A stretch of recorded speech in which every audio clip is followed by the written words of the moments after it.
السلام علیکم ورحمۃ اللہ وبرکاتہ۔ اعوذ باللہ من الشیطان الرجیم، بسم اللہ الرحمن الرحیم۔ محترم سامعین، میں امید کرتا ہوں آپ سب خیریت سے ہوں گے۔ اللہ آپ سب کو اپنے حفظ و امان میں رکھے۔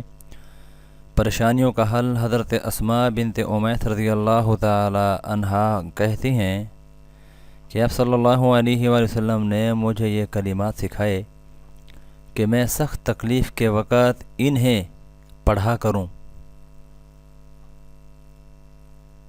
اللہ اللہ ربی لا اشرک بہ شیئا۔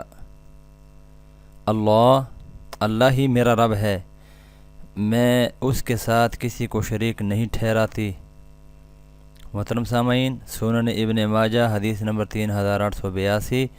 میں امید کرتا ہوں آپ اپنے ہر پریشانی کے اندر ان کلمات کو اپنا معمول بنائیں گے تاکہ اللہ رب العزت ہمیں ہر قسم کی پریشانی سے محفوظ فرمائے۔ اللہ آپ سب کا حامی و ناصر ہو۔